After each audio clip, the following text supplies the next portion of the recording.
Tá?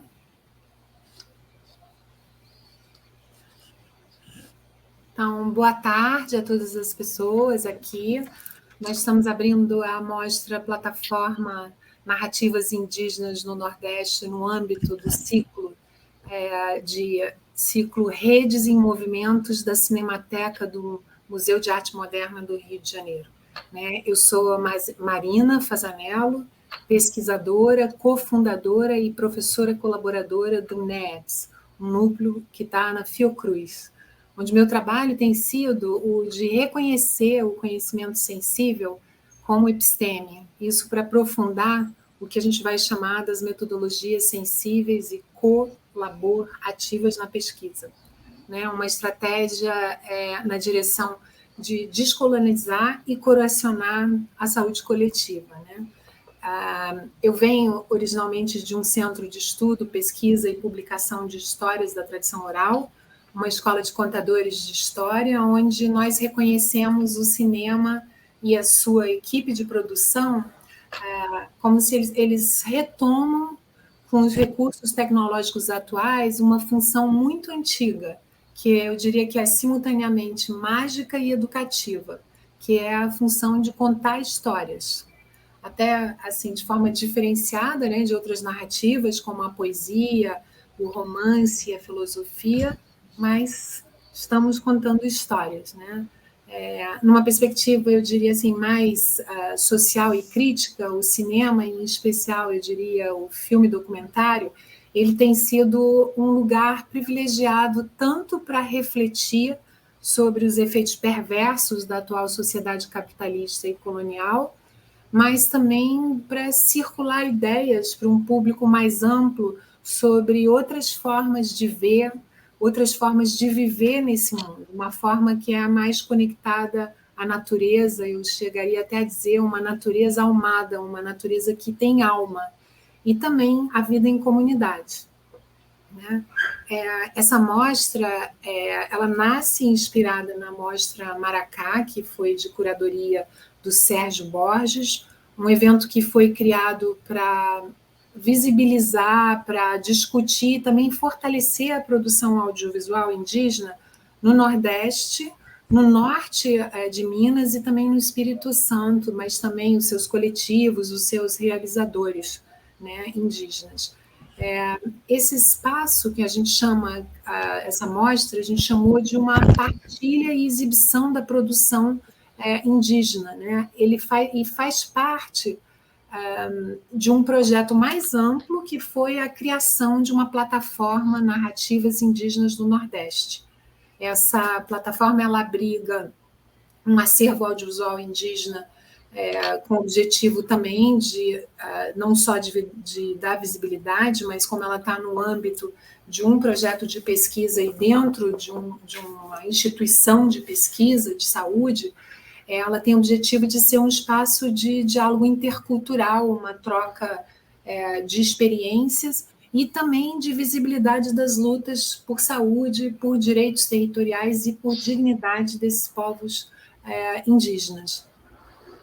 Essa plataforma é um dos frutos de um projeto de pesquisa que se chama Narrativas, Memórias e Diálogos Interculturais, construindo uma rede audiovisual indígena do Nordeste.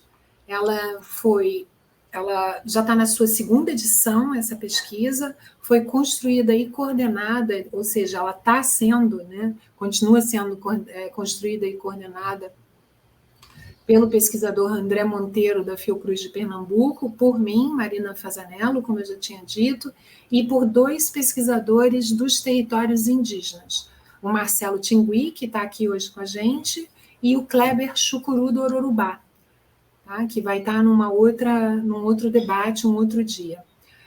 Teve também na construção dessa pesquisa a colaboração da APOINIME, a Articulação dos Povos a Articulação dos Povos e Organizações Indígenas do Nordeste, Norte de Minas e Espírito Santo. Também o INICE, da Universidade Federal de Sergipe, o Instituto de Psicologia da UFAL, a Universidade de Pernambuco, e o Centro de Estudos Sociais da Universidade de Coimbra, o SES. E também, sim, a gente não pode esquecer uma colaboração também da Vídeo Saúde, distribuidora da Fiocruz, né? Esse edital foi um edital do programa Inova, Encomendas Estratégicas de Saúde Indígena, da Fundação Oswaldo Cruz. Então, apresentei agora o que é um pouco essa plataforma, qual é essa perspectiva que a gente trabalha dentro da plataforma. Esse é o primeiro encontro virtual e que tem a proposta da gente conversar um pouco sobre animações em contextos indígenas, né? Então, na mesa, a gente está com o Charles Bicalho, né, que eu vou apresentar para vocês, e tinha uma expectativa de um outro convidado, que é também um produtor e diretor de animações, que é o Isael Machacali, mas ele não pôde estar presente e a gente vai poder conversar, então, com o Marcelo. Essa primeira sessão, ela está exibindo 4 animações, né, que estão disponíveis no Vimeo da Cinemateca. Uma é do Edgar Chacriabá, tá, que é Chacriabá, Reconstrução do Mundo. A outra é Matanang, a Encantada, de Chauará Macalia e do Charles Bicalho. Não é isso, Charles? Está mais ou menos isso? Então, que foi uma animação de 14 minutos que foi feita em 2019. A outra também do Charles Bicalho, né, com... Uau, que vento! Que é Conachecá, o Dilúvio de Machacali, de Isael Machacali e Charles Bicalho. Também uma animação de 13 minutos, que foi feita em 2016. E a última Era Uma Vez, Tudo Verdinho, de alunos da Escola Estadual Ângelo Pereira Xavier e da Escola Estadual Anexa Ângelo Pereira Xavier, de 2013, com 11 minutos. E para começar essa conversa, eu vou passar a palavra primeiro para o Charles Bicalho, né, que eu vou apresentar você rapidinho, Charles, depois você complementa, tá? Que é graduado em Tecnologia e Design Gráfico do Instituto de Artes do Projeto INAP, é isso? Belo Horizonte. Graduado em Letras na Universidade Federal de Minas Gerais.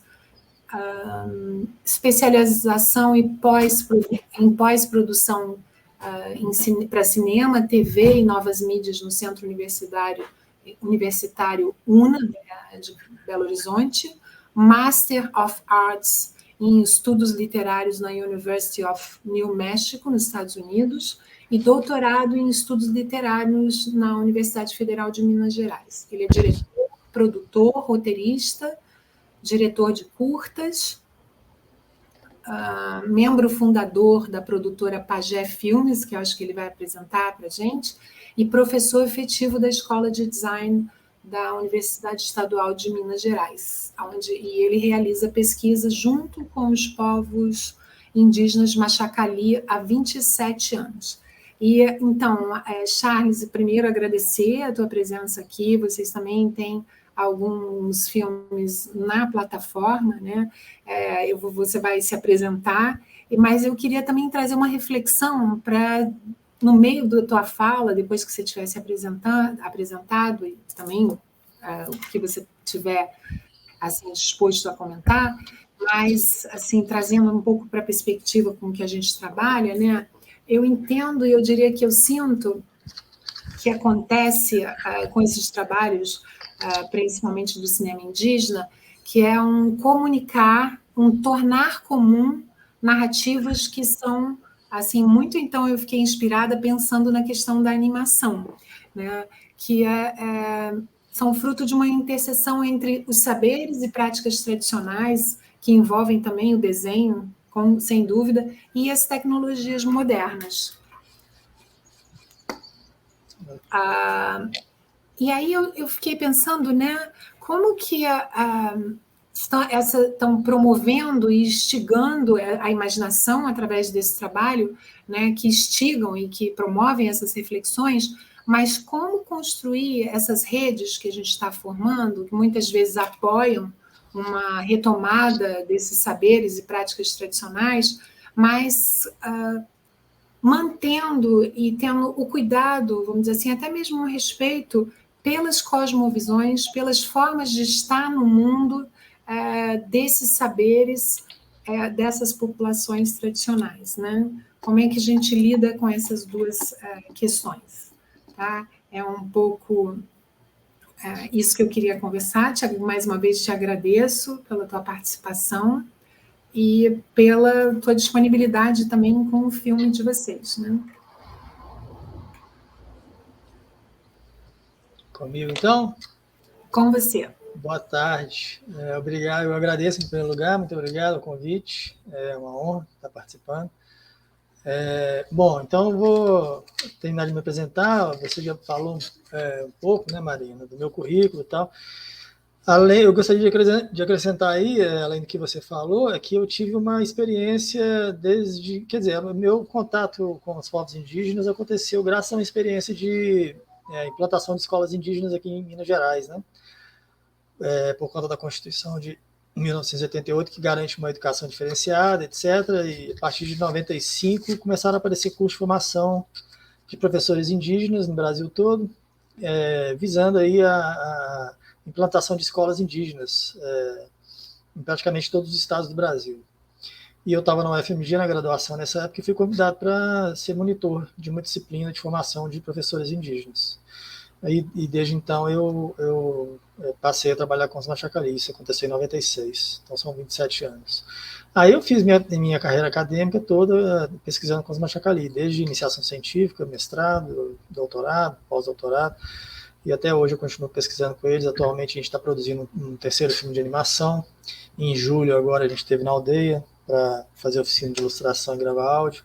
Estamos em fase de produção, agora em fase de pós-produção, na verdade, de mais um filme de animação. A gente quer completar uma trilogia aí de animações indígenas machacalis. E aí, durante essa trajetória, eu dei aula também no FIEI, que é um curso de formação intercultural indígena na UFMG, aí a formação deles em nível universitário. Então, de 96 até 2007, eu trabalhei com eles em literatura. A gente fez mais de 10 livros, entre cartilhas, livros de literatura, etc. E a gente publicou mais de 10 livros, em torno de 10 livros aí. E depois, em 2007, eu iniciei trabalho com audiovisual. Eu sempre tive interesse nessa área e eu já, conhecendo as histórias machacalis, tendo publicado algumas delas, inclusive com ilustrações deles, eu já imaginava transformar aquilo em filme. E a gente começou produzindo filmes documentário. Eu adquiri equipamento. Eu fui convidado para coordenar um curso para eles em 2007 e eu poderia escolher o tema. Eu escolhi audiovisual. E aí eu organizei um curso com 70 alunos indígenas de 5 etnias diferentes aqui de Minas: Machacali, Krenak, Pataxó, Chacreabá e Chucurucariri. E essa turma foi dividida em 5 turmas, 70 alunos, e a gente fez eu convidei outros professores, a gente fez uma dinâmica de oficinas, oficina de roteiro, de história, de operação de equipamento, audiovisual, escrita de roteiro, e foi a primeira experiência, foi em 2007. Em 2008 a gente lançou os primeiros 4 filmes de curta-metragem, e também tivemos a ideia da criação da Pajé Filmes. Esses 4 primeiros curtas foram escritos por eles nas oficinas e filmados no Parque Estadual Rio Doce, onde acontecia o curso. Eu trouxe esse material, editei, e ele virou 4 filmes de curta-metragem. Depois disso, então, aí a Pajé Filmes apareceu em 2008, a gente continuou incentivando a produção de filmes. Aí eu fornecia Aí eu comecei a trabalhar mais próximo dos Machacali. Eu fornecia para eles câmeras de vídeo e fitas mini-DV, na época era mini-DV, né? Para eles filmarem o que eles quisessem na aldeia. E eles começaram a filmar os rituais. Aí eu comecei a editar filmes rituais. O Ritual da Mandioca, o Cocorri. Tem todos no YouTube, no nosso canal da Pajé Filmes.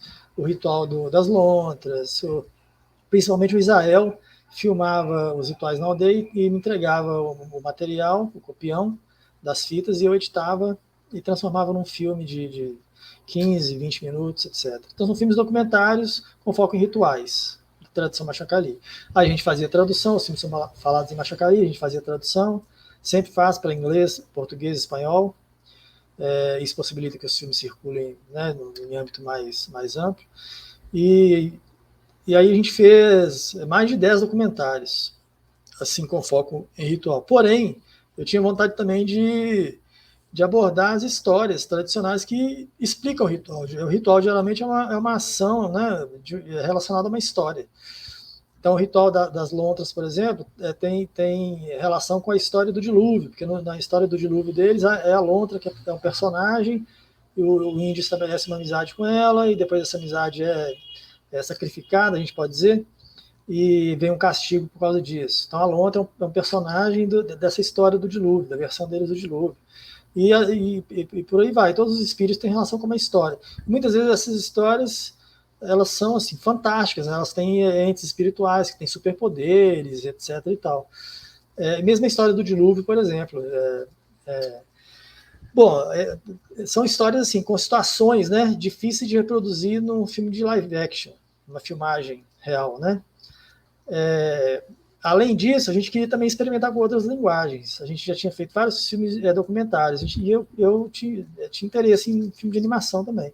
Fiz a proposta para eles, vamos fazer um filme de animação? É mais ou menos assim e tal, expliquei mais ou menos. Vocês já fazem desenhos para os livros, já contam as histórias nos livros, vamos fazer mais desenho para contar as histórias no filme de animação, que é uma técnica diferente do documentário. Eles toparam e a gente começou a fazer. E aí, em 2016, teve o primeiro filme, que é o Conan Tcheká, o Dilúvio Machacali, que eles contam a história do dilúvio. Depois veio o Matanã, que é 2019. E aí a gente está, né, nessa vibração até hoje dos filmes de animação. Como eu estou comentando, a gente está em pós-produção do terceiro, que é Cactioparro, As Crianças Cegas, que é outra história tradicional deles, com situações também que envolve espírito, que envolve cenários que não é do mundo terreno, né? Então, a linguagem de animação, além de ser lúdica e ter um apelo para um público diferenciado, é uma linguagem diferente, um experimento diferente.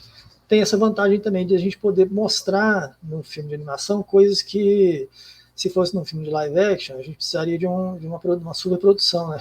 Como é que você vai mostrar um dilúvio num filme de live action? Você precisaria de uma superprodução, muito efeito especial, etc. e tal. Na linguagem da animação, dentre várias outras características, ela traz essa vantagem para a gente. A gente pode colocar no desenho, né? A gente pode realizar qualquer imagem, qualquer situação.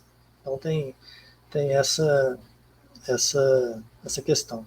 Com relação ao ponto que você colocou, isso, a contar história, né, filme de animação, é por aí mesmo. A Pajé Filmes ela tem essa proposta. A gente possibilita novos meios para se contar história. Contar história é um ato ancestral. Todo povo conta história, né?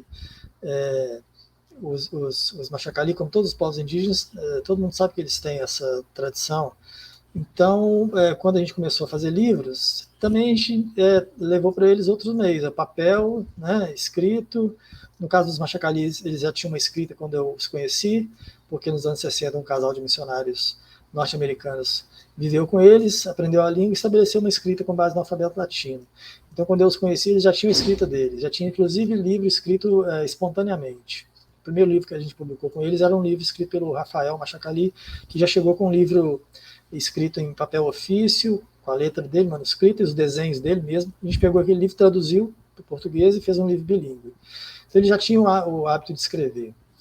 Então o livro já foi um meio moderno que a gente levou no início para eles continuarem contando as histórias deles, que são contadas tradicionalmente de forma oral, em volta da fogueira, etc. e tal.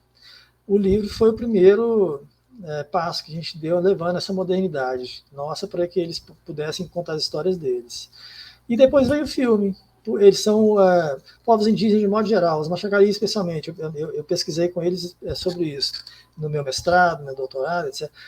O apelo visual que a literatura deles tem. Né, os cantos deles são muito visuais, são muito descritivos, de cenas, de personagens, de situações das histórias. Então a gente tinha percebido um apelo visual forte na contação de história deles.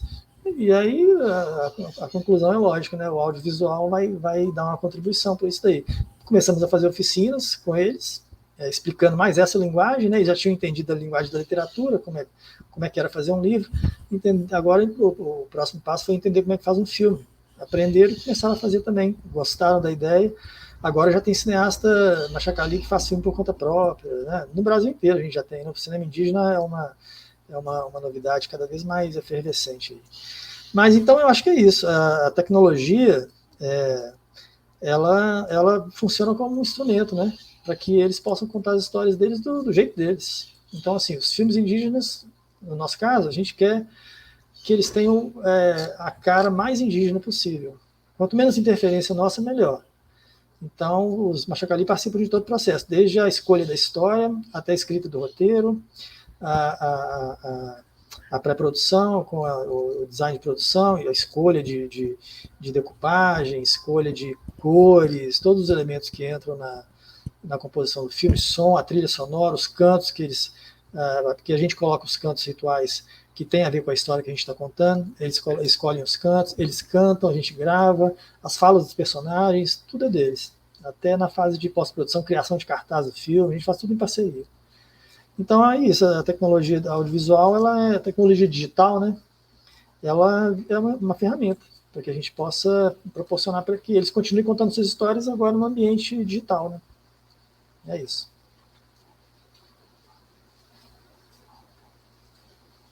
Obrigada, Charles. A gente vai ter que bater um papo. A gente é um pouco, assim, diferente. A gente está falando, né? Você está contando a tua experiência de trabalho, que a gente vai chamar de junto com, né? Você está produzindo, coproduzindo com eles, trabalhando o tempo inteiro nessa perspectiva de colaboração e de cocriação. E deu aqui que a gente está aqui na mesa sem nenhum indígena para falar por eles a história deles, né? A gente também lembra que a gente está num momento muito importante. O próprio Israel, ele está na FUNAI. Eu não sei exatamente qual é a função dele nesse momento, mas o Marcelo, que estava aqui, ele também está no Ministério dos Povos Indígenas, discutindo a questão territorial.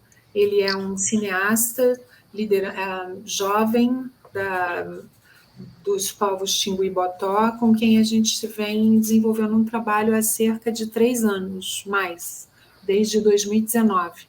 Esse projeto da Plataforma Indígenas, ele nasce no Congresso Brasileiro de Agroecologia, na Universidade Federal do Sergipe, aonde eu estava junto com o meu parceiro e roteirista de um filme Fio da Meada apresentando o filme num festival de agroecologia, e tinham vários outros filmes que eram sobre a temática indígena, mas não tinha nenhum produtor, nenhum diretor indígena ali apresentando e nem falando. E quando o nosso não era, o nosso era uma discussão mais ampla sobre conflitos socioambientais por todo o Brasil, faz parte de um outro projeto que o NEX coordena também, que chama Mapa de Conflitos e Injustiças Ambientais, Injustiças em Saúde. Né? Então, na exibição, logo depois da exibição do filme, o Marcelo Tingui e o Kleber Chucuru se aproximam de mim para conversar sobre essa questão para eles, que eles tinham gostado da exibição do nosso filme, que falavam de várias temáticas, mas que para eles era muito complicado discussões sobre as questões mesmo de resistência, de lutas, para além da questão, né, cultural e artística, apesar que eles não veem, né, essa diferença, mas as questões dos territórios onde eles estão, onde eles vivem, né, e toda a concepção, na verdade, do que é um território para eles. E que eles gostariam de propor algum trabalho em parceria, porque eles tinham visto um espaço assim de maior diálogo, de maior horizontalidade na produção do documentário desse Fio da Meada, que inclusive é um documentário que é dirigido pelo Silvio Tengler.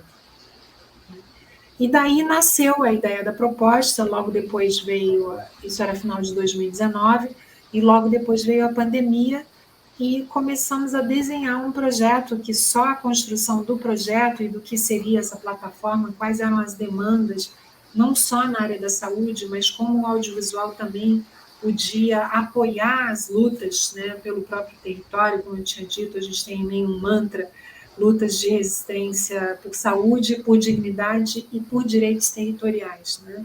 E através desse diálogo foi se ampliando essa equipe, foi aí que se aproximou o André Monteiro, que além de um pesquisador da área de saúde, é também cineasta, né? E outros parceiros já dessa temática, muito ligados à saúde, mas não somente ligados a cinema e educação, como a Carliane, também do NICE, do Núcleo Interdisciplinar de Cinema e Educação, fomos se juntando e montando essa proposta de pesquisa que já está no seu terceiro ano, na segunda edição desse projeto, né?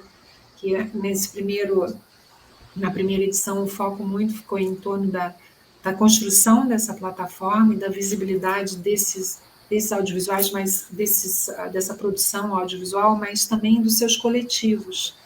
E também de formação. Os próprios coordenadores do projeto passaram a dialogar com outros territórios que tinham a vontade e o interesse em construir um coletivo no próprio território. E eram os próprios indígenas indo e dando essa formação. Isso era um pouco assim o que o Marcelo tinha pensado em trazer, em conversar, o Marcelo Tingui. Isso é uma das questões, e um pouco, olha, acho que ele está voltando. Vamos ver se ele consegue entrar. Que bom, Marcelo, a gente estava aqui comentando que, de novo, a gente estava falando de vocês sem vocês, né? O Caio, o Charles estava apresentando um pouco a proposta dele, né? E o trabalho que ele vem desenvolvendo com os machacalis. E aí eu queria passar a palavra para você, então, comentar um pouco, né, da perspectiva aí do lado da questão da visão, né, dos indígenas enquanto não somente a animação, mas acho que a tua área mais é a produção de documentários e a importância do audiovisual nas lutas e nos processos de resistência dos povos indígenas, ainda mais nesse momento que está sendo julgado o marco temporal, né? Entre outras várias violências e situações de calamidade pública que alguns povos indígenas estão vivendo nesse momento, né? Marcelo. Então, boa tarde a todos, Charles, Marina, todos. Né? É muito importante a questão do audiovisual para os povos indígenas, né?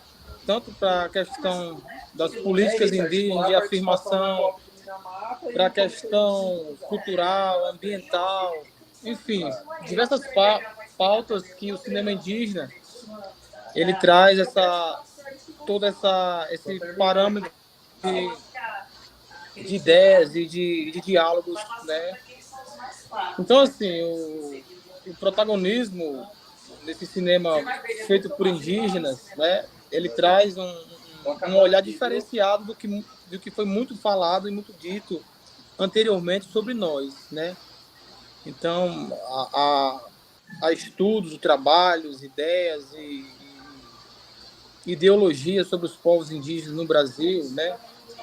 Com uma falta de conhecimento assim, muito grande sobre os seus povos, né? Suas manifestações culturais, né? Seu modo de vida. E o cinema indígena, ele traz essa ideia, esse diálogo, né? Esse cinema feito pelos indígenas na comunidade, como é o caso do nosso povo. Temos um coletivo de Atingui Filmes, que é um coletivo de cinema, né, feito por indígenas no território.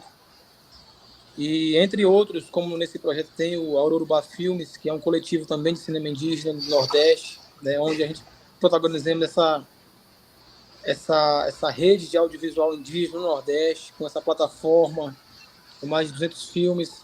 Né. É uma das formas de resistência, porque o cinema ele também é arte, o cinema também é resistência para nós.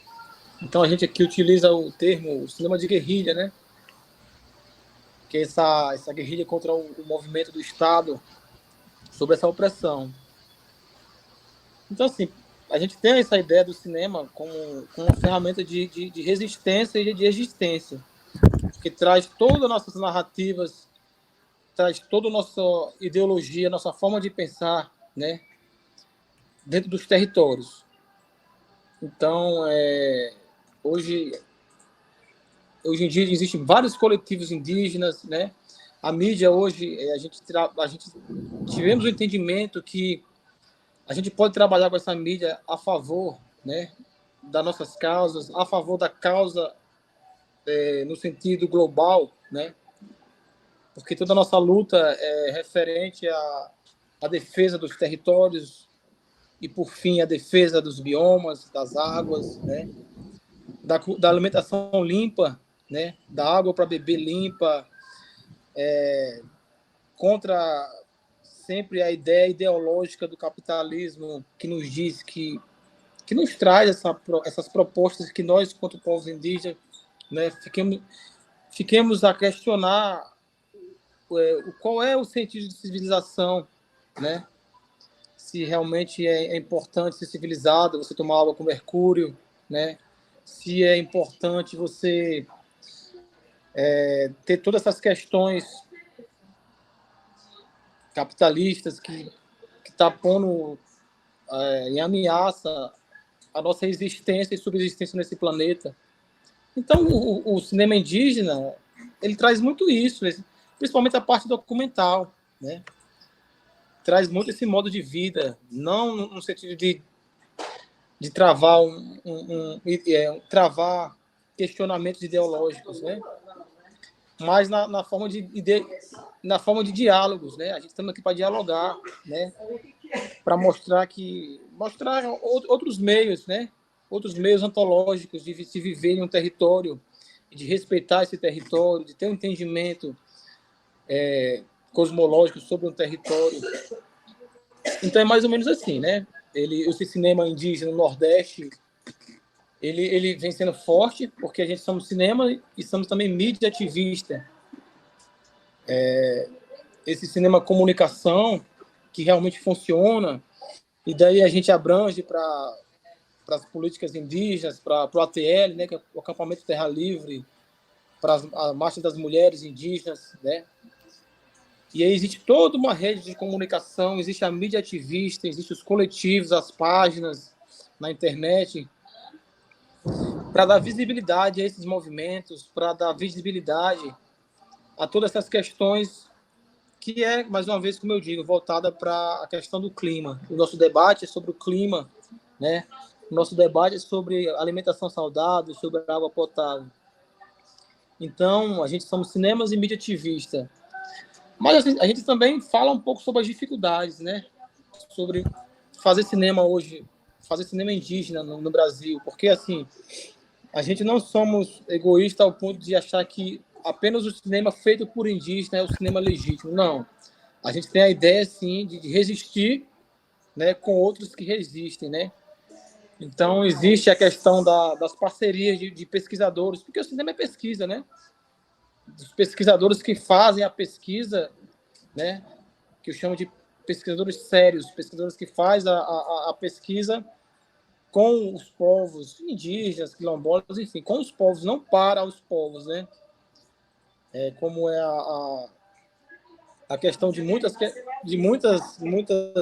estudos e muitos filmes também feitos com indígenas no Brasil, né? Eu, como indígena do povo Tingue-Botó de Alagoas, eu fico vendo o que é esse cinema mostrado para os indígenas, essa ideia do índio, da tribo, do índio na comunidade, né? Desse índio que inglês quer ver, né? E a gente estamos com um cinema totalmente diferente das narrativas de como é de fato na comunidade, de como é a luta, de quebrar esse estereótipo do índio com iPhone, do índio que gosta de ouvir música clássica, do índio que vai para a universidade, né? E de até chamar o índio, que não somos mais índios, né? Somos indígenas, nunca fomos índios, né? Somos povos tradicionais. Então, a gente tem essa ideia de estar com outros pesquisadores, outros cineastas, outras pessoas, como é o caso de estarmos, né, aqui em parceria com o NEPS, com a Fiocruz, o CS, né, que é o Centro de Estudos Sociais da Universidade de Coimbra, e pessoas como o parente que está aqui, mais a gente, né, que tem essa trajetória, né? Essa trajetória é muito bonita aí com os parentes aí, de estar resistindo, de estar trazendo esse cinema original, né? Que nos ajuda, que nos contribui a estar, porque a gente está no plano de desconstrução, né? Desconstrução social, né? Sobre o que é a ideia dos povos indígenas, quem são esses povos, né? Então, assim, é mais ou menos isso que eu queria trazer, né, sobre esse cinema, que, voltando à minha fala inicial, que é difícil, né? É difícil manter esse cinema indígena. Por quê?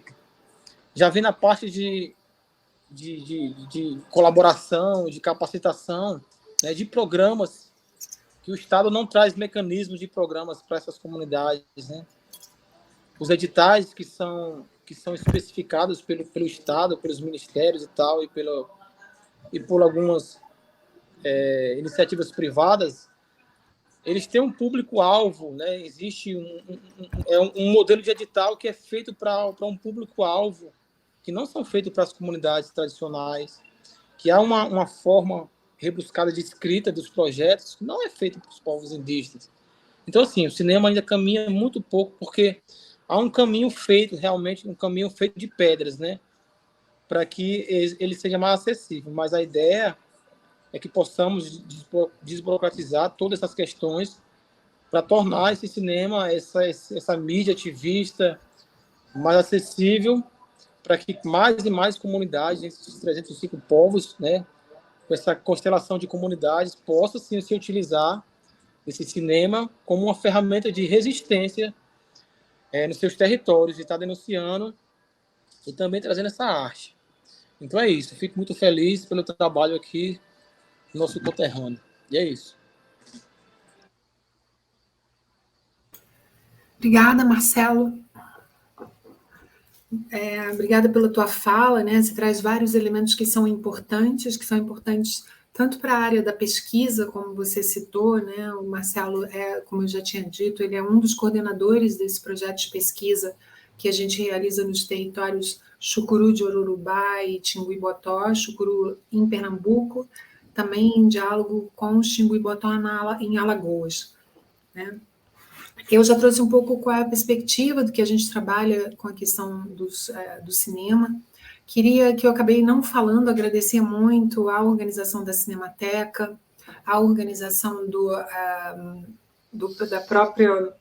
José Quental e da equipe dele nesse início dessa mostra, nesse diálogo que a gente pode fazer e juntos, né, também dar maior visibilidade, como o Charles também trouxe, visibilidade para essa arte a partir de um outro olhar, de uma outra visão.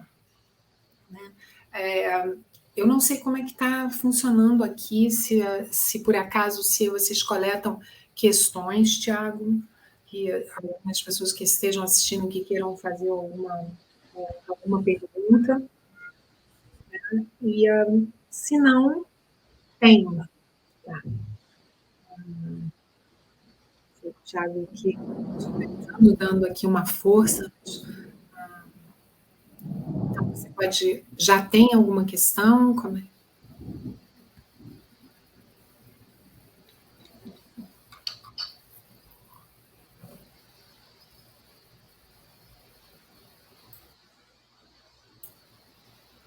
Não sei se ele vai passar, mas é um pouco isso. A gente tem esse evento, mas a gente vai ter mais outras 4 sessões. Além dessa sessão da animação, a gente vai ter mais outras mesas que vão estar fazendo essa discussão também, e uma mesa presencial, um debate presencial no dia 20 de setembro. Né? A gente vai estar no Rio de Janeiro, na Cinemateca, o Marcelo e outros, a gente está envolvido na construção de uma outra pesquisa em torno da discussão da alimentação, mas que envolve paralelamente de uma alimentação, como o Marcelo já disse também, uma alimentação limpa, responsável com a saúde das pessoas e também com a saúde do ambiente. Né? E essa mesa vai acontecer presencialmente no dia 20 às 18h30. Então, é aberta, estão todos convidados. Né? Mas, antes disso, Thiago, você me disse que tem alguma questão, você vai colocar para a gente como...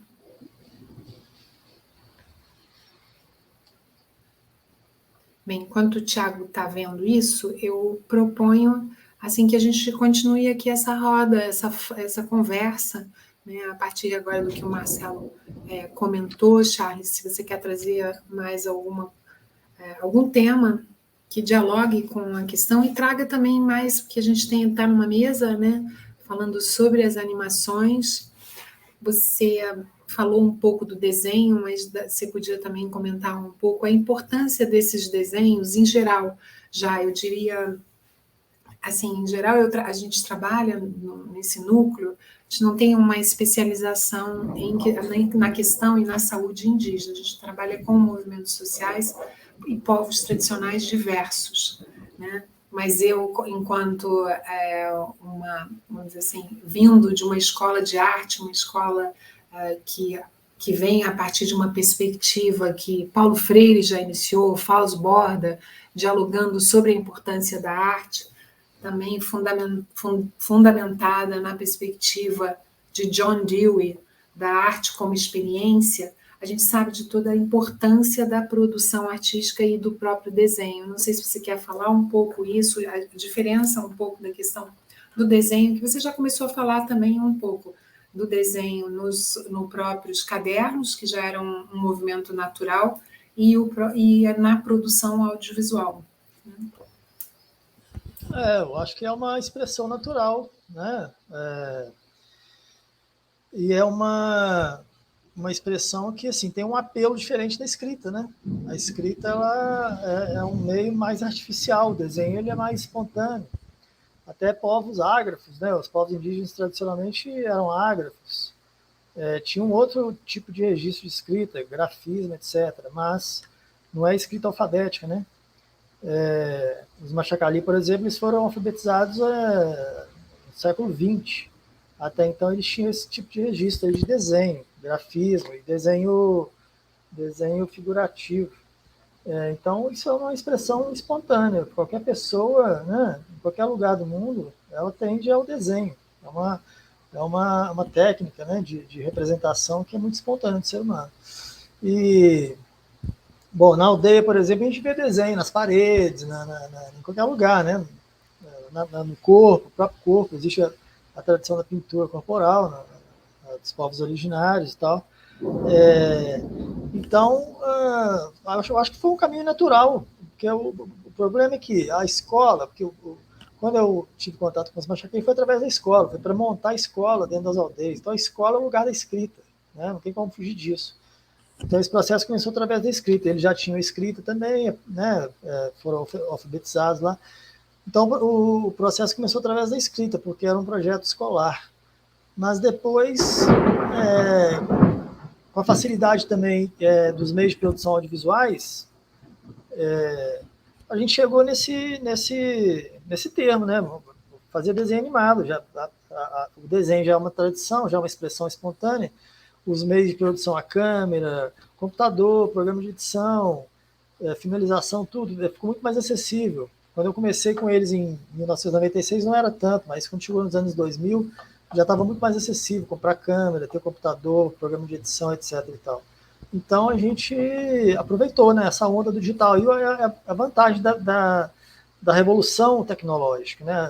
Ela democratizou, a tecnologia se tornou mais democrática, as pessoas passaram a ter muito mais acesso aos meios tecnológicos. E aí isso transforma tudo, né? As pessoas que passam a ter acesso, elas passam a contar a história delas elas mesmas, elas não precisam de intermediadores mais. E isso é uma tendência, cada vez mais os povos indígenas vão precisar menos do nosso suporte, né? O cinema indígena, por exemplo, já está sendo produzido por eles mesmos da maneira que eles acham melhor e por meios próprios. Eu acho que a gente está nesse processo, né? Todo mundo dando a sua contribuição para que todo mundo tenha os meios de produção, para poder dizer o que pensa, né?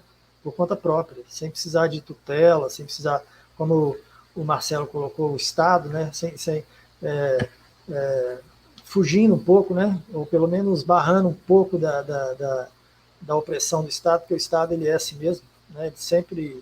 Ele é o poder, o Estado é o poder, não importa qual partido que seja, o Estado é sempre o poder, é o controlador. As pessoas tendo acesso, então, aos meios, elas têm mais liberdade, né? Eu acho que passa por aí também. É importante a gente levar os meios e também levar a liberdade para que as pessoas possam usar esses meios da maneira que elas acharem melhor. E aí o desenho, como eu falei, é espontâneo, então foi natural que a gente chegasse nessa linguagem, tanto porque ela possibilita você contar outras histórias que não dá para contar num documentário, quanto porque também é do ambiente audiovisual. Fazer filme de animação também é audiovisual. Então, por que não explorar essa linguagem também? Vamos fazer documentário? Vamos fazer um filme de ficção também? Fazer filme de animação também, por que não? Agora a gente já pensa em projetos de criar jogo, já tem, né, gente fazendo jogos indígenas, projetos com animação em 3D, a gente pensa nisso também. Então, não tem fronteira, né? Acho que a comunicação, ela não tem fronteira. E a tecnologia digital, ela ajuda bastante nisso. Charles, você falou, né, aqui para continuar aqui no nosso diálogo, na nossa roda. Marcelo, vou falar e depois, se você quiser complementar. Tá? Pensar um pouco, né, você está falando sobre diferentes linguagens, né, mas também numa perspectiva, eu acho que o Marcelo também pode comentar um pouco, na perspectiva da produção de conhecimento, né?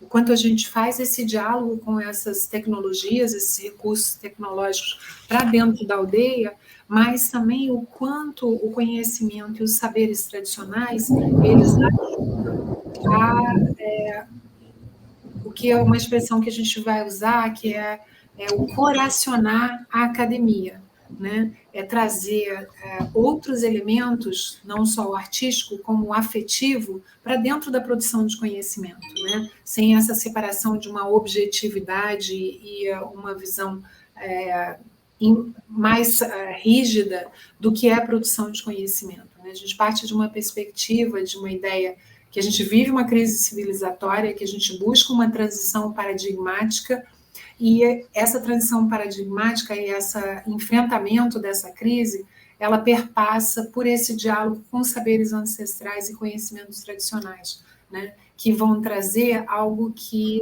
na nossa perspectiva, se afastou da academia, que é a sabedoria, né? Assim como a perspectiva de luta, a objetividade, a modernidade, a gente fala de tecnologias, mas as tecnologias, até que ponto essas tecnologias também não estão destruindo o nosso planeta, o nosso modo de viver, né? E principalmente fechando a possibilidade de um diálogo com outras formas de viver nesse mesmo espaço, né?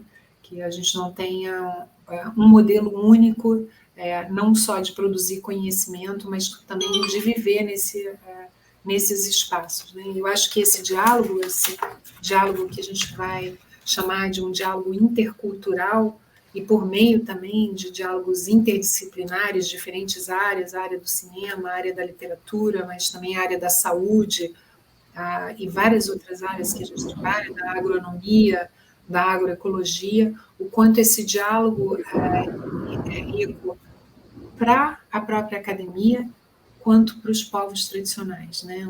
A gente pode falar sobre uma atualização e uma retomada desses saberes a partir desse diálogo, né? Não sei se o Marcelo quer comentar, Não, o comentário que eu queria fazer referente é que é isso mesmo, a proposta dos povos tradicionais é sempre um diálogo, né?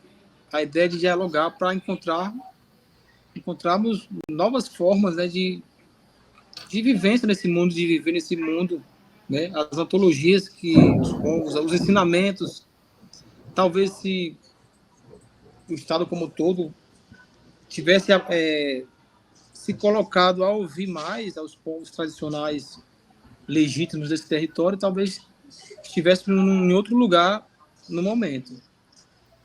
Mas a ideia é essa, é resistir com outros também que têm esses diálogos, né? Então, a ideia é, sim, tá sempre resistindo, porque, assim, não existe conhecimento maior ou menor, mais ou menos, né? Existe conhecimento diferente. Então, a soma desses conhecimentos traz possibilidades e diálogos para que, enfim, possamos viver nesse ambiente aqui melhor e pensando sempre nas futuras gerações. Então, a proposta do cinema indígena, as tecnologias, as TICs que está disponível aqui, elas nos traz essas possibilidades sem precisar nos modular, sem precisar fazermos, não sermos mais quem somos, né? Que uma das questões do preconceito aos povos tradicionais, aos povos indígenas, essa ideia de, no momento que o indígena acessa a tecnologia, ele não é mais indígena, né? Então, são coisas que a gente desconstrói muito nas redes sociais, nos filmes. E é isso. A proposta é essa mesmo, de função, assim. E eu concordo muito com um amigo, Charles, né? E também sobre a questão E discordo em parte no sentido que, sim, a gente precisa. A gente precisa, sim, andar de mãos juntas. A gente faz o nosso cinema com o nosso olhar, mas a gente precisa também... E temos o entendimento e a necessidade de parceiros, de amigos, que têm o mesmo sentimento que a gente tem, que têm a mesma visão. Então, assim, é muito importante esse apoio, né? Esse apoio para esses fins. Porque, assim, o cinema é muito caro no Brasil. Não sei em outros países, porque eu não fui, mas no Brasil é muito caro. E aí tem as questões dos editais que existem para fomentos, para apoio ao audiovisual. É que nem eu acabei de falar, são editais específicos e pré-modelados. Então, assim, não que não saibamos escrever ou acessar, mas a proposta de colaboração, né, ela continua. E é isso.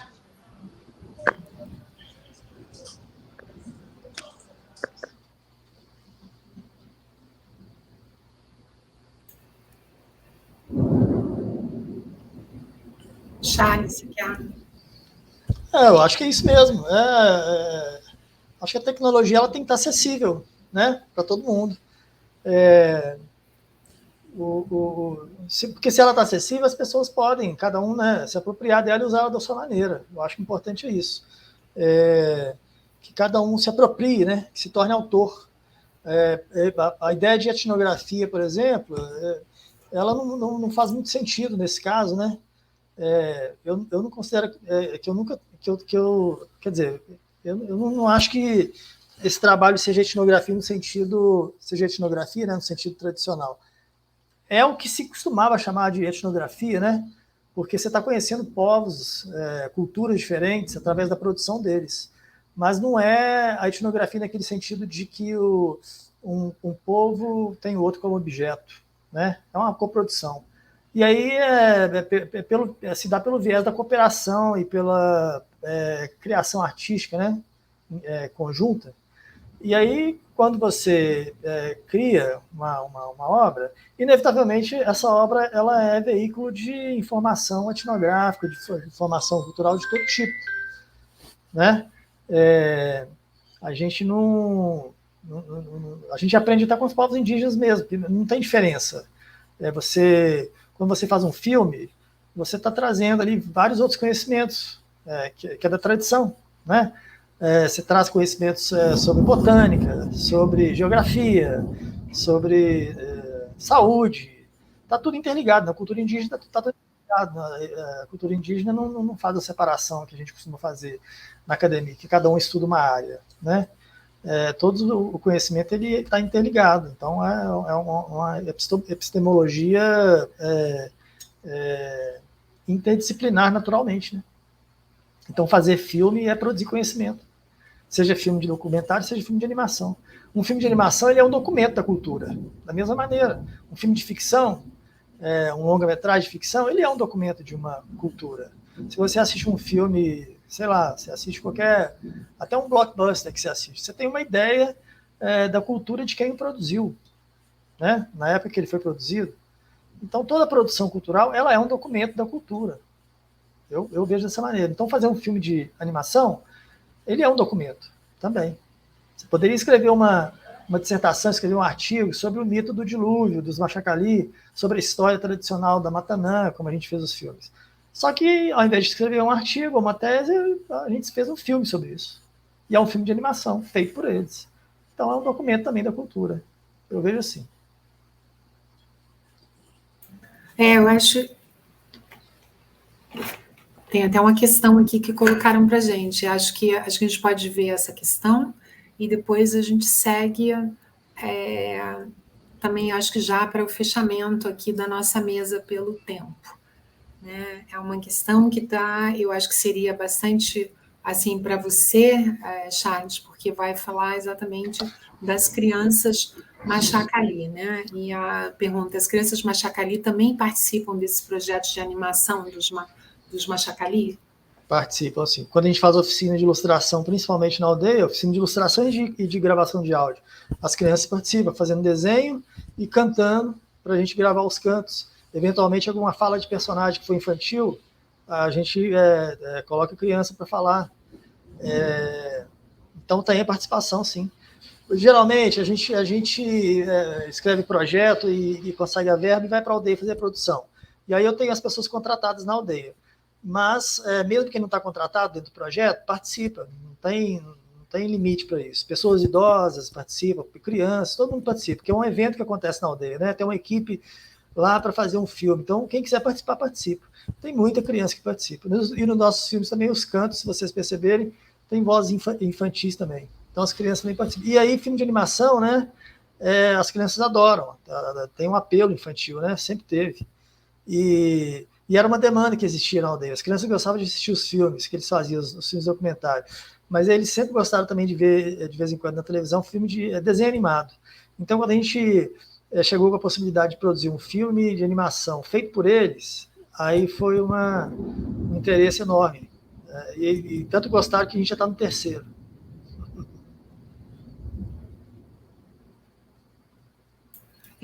Você falou, né, sobre a questão de que a produção do cinema nas aldeias é um evento, mas a verdade é que é interessante ressaltar também que mesmo quando você vai fazer uma pesquisa, os processos desses povos são comunitários e coletivos, né? Então não tem, de novo, você já tinha citado essa questão de dividir os setores, ou mesmo quando você vai falar da saúde, você não fala da saúde diferenciado da produção de alimento, diferenciado do conhecimento tradicional, dos saberes, das histórias, né? A gente precisa contar a história para ficar saudável, né? O território tem que ter, inclusive, uma fala do Marcelo Tingui, num outro trabalho que a gente fez, o território é medicinal, não são só as plantas que são medicinais. Né? Isso é importante. Eu fiz um livro inteiro com os Machacali só sobre a saúde, um livro de saúde, chama-se Itobai Cura.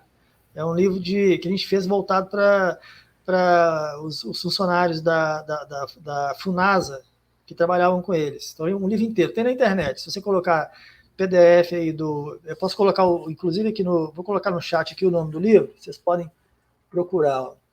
Itabai Cura. Coloquei aqui no chat. Se buscar o PDF dele na internet, vocês encontram. É um livro inteiro sobre processo de cura, Machacali. A gente pesquisou com os pajés, a gente fez pesquisa nas matas, entrava nas matas para o pajé ensinar para a gente as raízes, os remédios, a receita. E esse livro, vocês vão perceber lá, que ele tem histórias tradicionais, tem cantos tradicionais, tem desenhos, ilustrações dos espíritos. Por quê? Está tudo conectado. Se você pega um remédio na mata, você relaciona ele com um certo ritual. E aí, quando você vai dar o remédio para o doente, você canta para ele os cantos do ritual, conta para ele a história do ritual, faz para ele a coreografia do ritual. Então, está tudo interligado. Você não tem remédio sem história. Você tem sempre remédio conectado a uma série de cantos, é um complexo de ritual, né? Que é um evento que é multimediático, naturalmente multimediático. O ritual ele acessa contação de história, acessa imagem, acessa canto, som, acessa paladar, comida, acessa seu olfato, porque ele sempre queima alguma coisa, tem um incenso, alguma espécie de incenso, né? E o tato também. O ritual é um evento multimediático por causa disso, porque ele apela aos 5 sentidos, né? Você afeta a pessoa em todos os seus sentidos. Então, não dá para separar uma coisa da outra. Então, a gente foi fazer um livro sobre a saúde, mas é um livro de literatura também, porque as histórias tradicionais estão lá. A gente teve que traduzir as histórias, teve que traduzir os cantos, teve que falar dos espíritos, como é que os espíritos dançam, o que eles comem, está tudo interrelacionado.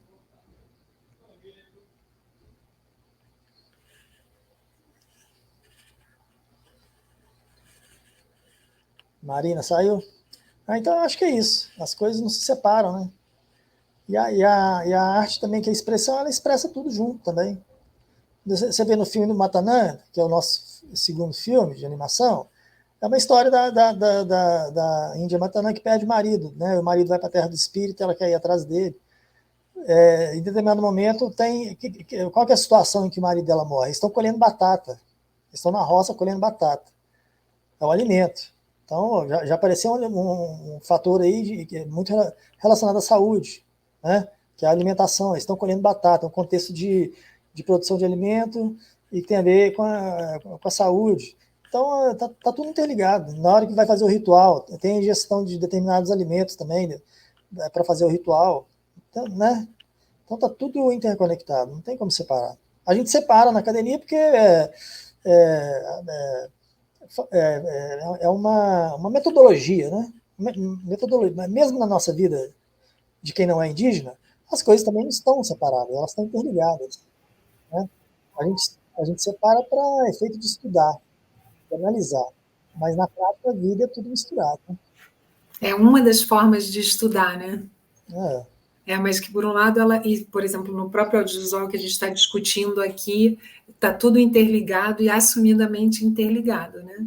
Eu acho que essa é um pouco a proposta assim, de diferencial, inclusive na produção de conhecimento. Acho que a nossa conversa aqui tem muita continuidade, muita troca para fazer. A gente tem estudado também um antropólogo indígena, que é professor da UFAL também, e que eles vão trazer, ele acabou de ser, na verdade, o ano passado, a sua tese ganhou o prêmio de melhor tese de antropologia no Brasil, né, pela CAPES, e ele vai falar exatamente da produção de conceitos indígenas, né, para poder discutir o conhecimento e tradição e a tradição indígena, né? Ele diz que os conceitos acadêmicos formais eles não dão conta, e mesmo na questão da produção de saúde e dos cuidados, mais do que saúde, dos cuidados, a forma de cuidar, que não é só a planta e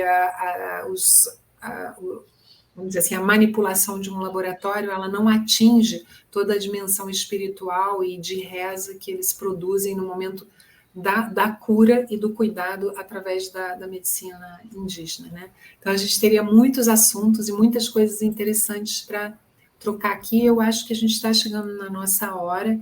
Não sei se a gente faz uma rodada assim, para fechar a nossa conversa. Não sei se a gente consegue, Tiago, para finalizar também, se ainda dá tempo, passar essa animação que é a mais curta, que eu acho que são 2 ou 3 minutos, que eu vou te dizer qual é. Exatamente, de 2 minutos, da reconstrução do mundo de vocês, né? Do Edgar Chacriabá, não, desculpa, do Edgar Chacriabá. Né? O que vocês acham?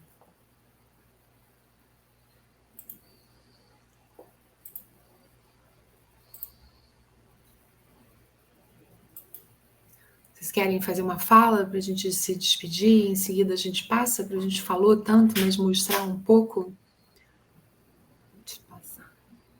Vamos fazer uma rodada, então, de despedida? O Tiago já disse que a gente pode passar a animação. Bom, então pode despedir? Bom, eu agradeço, então, o convite e a riqueza do debate. Convido o pessoal que quiser conhecer nosso trabalho. A gente tem um canal no YouTube, é só buscar por Pajé Filmes, todos os nossos filmes estão lá, as animações, os documentários. A gente tem também um blog com várias publicações das nossas ações aí. E deixo esse convite, então, para conhecer a nossa produção e fazer as conexões aí, com todas as áreas possíveis. Um abraço. Marcelo? Sempre um prazer, né, estar fazendo esse debate do cinema indígena a nível nacional, né? Charles, é um prazer conheço um pouco dos trabalhos da Pagé, tenho acompanhado, assim, um prazer ter você, não sei se você sabe, mas ser uma referência aqui entre alguns parceiros nossos. Marina e a todos, gratidão, e é isso, estar sempre levando a informação e fazendo o trabalho de desconstrução. Prazer. Então, Marcelo, a gente segue no diálogo, né? Que a gente ainda tem muito trabalho juntos, né? E Charles também, eu quero agradecer também. Eu nunca tive diálogos antes com você, mas vocês já estão lá na nossa plataforma. É um lugar que a gente quer ampliar. É uma plataforma que tem como ideia ela ser transferida para ser hospedada pela própria Apoimne, né, que tenha essa autonomia, mas por enquanto ela está hospedada na Escola Nacional de Saúde Pública da Fiocruz, onde a gente mantém o que a gente estava, que você falou um pouco também, esse diálogo intercultural, mas também interdisciplinar, né, a importância dessa o que a gente vai chamar dessa rede sociotécnica de pesquisa colaborativa, um pouco isso, a ideia, sim, para apoiar, para estar construindo soluções para esses territórios, junto com os sujeitos do território, mas também soluções para a nossa sociedade, o nosso modelo de vida que não está muito saudável e nem muito cuidadoso, e nem cuidando do seu próprio território, mais ainda, né? Que eu costumo falar bem de alguns autores do nosso corpo território, né? Assim, para fechar um pouco e lembrar que a gente ainda mantém esses diálogos ainda até o dia 20. Essa mostra fica no ar até dia 20 de setembro, finalizando com uma mesa presencial. Mas o que eu queria trazer, assim, trocar um pouco com vocês para finalizar, antes da gente compartilhar esse filme, é pensar um pouco na ideia de que essas lutas indígenas contemporâneas, e eu não diria só as indígenas, mas também dos quilombos, dos beiradeiros e várias outras lutas, elas buscam exatamente o reconhecimento que o território, que o terreiro, no caso de matriz africana, mas também, como eu tinha dito, desse corpo território, que eles possam ser apropriados e vividos por outras lógicas, além dessa lógica subordinada a uma racionalidade mais capitalista, né? Que elas possam ser apropriadas e vividas por lógicas mais coletivas, mais comunitárias e uma outra forma de ver e de viver a natureza, né? Aí você falou muito de histórias, né, Charles? A questão que é uma natureza que tem alma, né? Eles trabalham com a ideia de uma natureza almada, né? E eu acho que daí a gente tem muito o que aprender e de que trocar também com esses povos, né? Então, queria agradecer muito, assim, espero que seja o primeiro de vários encontros e de que diálogos que a gente possa continuar fazendo. Tá? Tiago, se você puder, então, tudo bem? A gente pode compartilhar para fechar aqui a nossa mesa, para mostrar um pouco também essa produção.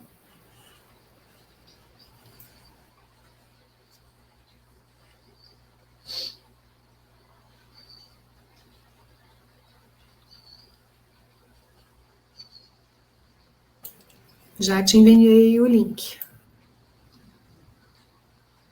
Pessoal, e agradecer a tudo que as pessoas que estão e que vão assistir. E não posso deixar de agradecer a Júlia Sarraf também na produção, já agradeci ao José Quental por esse diálogo, por esse espaço para a gente ter visibilidade e manter essa parceria, mas com todo mundo que tem ajudado aqui na construção dessa plataforma e dessa pesquisa também, tá? Por favor, Tiago.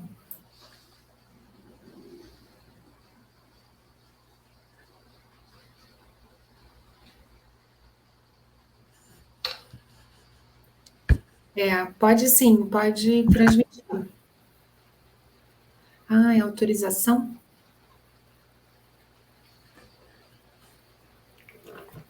Tem sim, ele está na nossa plataforma, ele é aberto, tá? Você pode transmitir.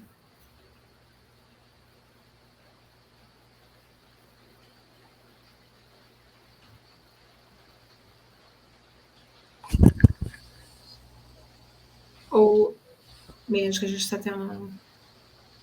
Tá bem, então a gente vai deixar, quem quiser assistir, acho que a gente não vai poder transmitir agora, tudo bem? Ele está na plataforma e ele está também no Vimeo da Cinemateca. Então, quem quiser acessar, não só esse, como os outros dessa sessão.